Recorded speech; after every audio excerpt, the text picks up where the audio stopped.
Hi, Mickey from Flipping Spain. Now, you may be asking yourself, Mickey, the channel is called Flipping Spain, so why are you spending so much time analyzing rental deals? Well, my friend, today that is what we are going to talk about in this video. There are a number of good reasons to analyze rentals, even if you are certain that your strategy is going to be 100% flipping.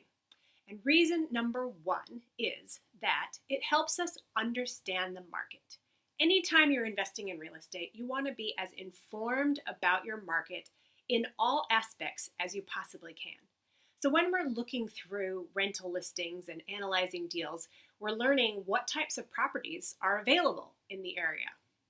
We're learning, is there a large supply of properties or a large supply of rentals?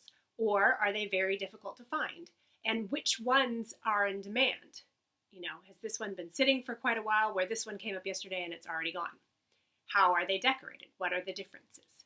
And it also tells us what areas of town most rentals are located in. If there's a heavy bias towards rentals in this neighborhood and not in this neighborhood, then maybe you want to think about which neighborhood you want to flip in. Or if you're flipping in a neighborhood where there are a lot of rentals, maybe you only do your renovation to a rental quality standard versus the type of standard maybe a home buyer would want. And the reason for that is our reason number two, which is that we're thinking about what a potential buyer might be looking for. If we flip a house, we have to sell it to someone, and we need to know who that someone is. So again, if you're flipping a house in a very heavy rental neighborhood, it's more likely that a potential investor is going to buy that property. And they are not going to want high-end finishes and a really high-end price tag.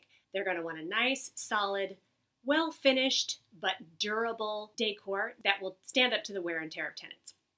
So that's something to think about. Sometimes you'll be selling to a first-time home buyer. Sometimes you'll be selling to a dream home buyer. Sometimes you'll be selling to an investor. Sometimes investors already want tenants in it. So if you cover all your bases and you think, oh, this is a heavy rental neighborhood, I'm going to do the renovation in a style that suits a rental property, and then I'm going to put renters in it, and then I'm going to sell it because it's already producing income. And that's what we call a turnkey rental property. And there are a lot of investors who like to buy those because you've taken a lot of the work off their plate and they can just buy it and start making money from day one. And we've sort of touched on this, but it also helps you see if most of the properties on the market are updated and to what standard. So again, that helps give you a guide as to what type of renovation you want to do, what areas you want to focus on, types of materials, and the level of quality that's required for it to be attractive to a buyer in the end.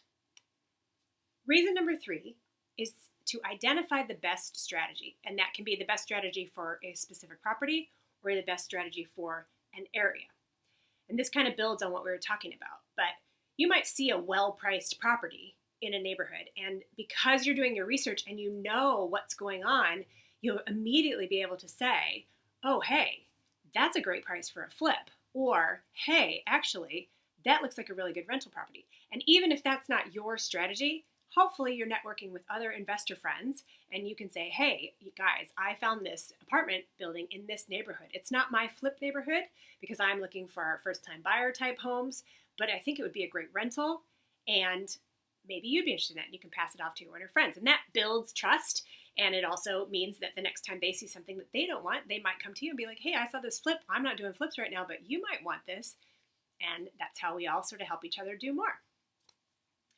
Reason number four is having a backup plan. And this is probably the most important reason. Flipping can be your primary strategy, but markets change and they can change overnight, as many people will tell you.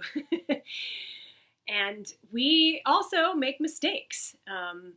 If you watched my video on how not to flip a house, I didn't do my homework and I bought a house at too high of a price. I worked with a builder who wasn't trustworthy and didn't do a good job. And then I was told I could sell it for a price that was way up here when really I could sell it for a price way down here. And so I lost money. Now, I could have turned around and said, you know what, I'm going to lose money on this and that's not okay with me.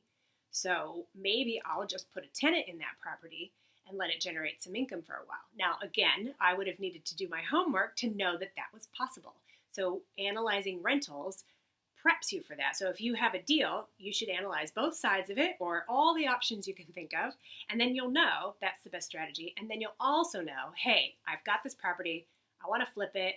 This looks like a great deal. But if something goes wrong, I know that I can immediately put a tenant in it and it will start generating this much income, and I can hold on to it until things settle down or until I figure out another strategy. Or you may just decide, hey, you know what? That's a good moneymaker. I'm going to keep it.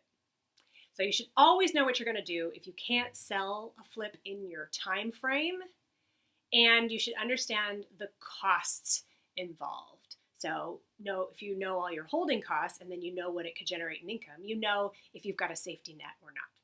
So no matter what type of investing you're doing, keeping up to date with what is happening locally makes it so much easier to spot a good deal and to feel confident about jumping on it. And those two things are invaluable because time is of the essence when you see a good deal, especially if there's other investors circling around your area. If you've never analyzed a deal, head over to the deal analysis playlist, which I'll link up here. And that's where I walk you through my process step by step, including my spreadsheet that I use for analyzing deals. If you'd like a copy of that spreadsheet or if you have any questions, just let me know in the comments. And as always, thank you for listening. Please like and subscribe if you find this content helpful, and I will see you in the next video.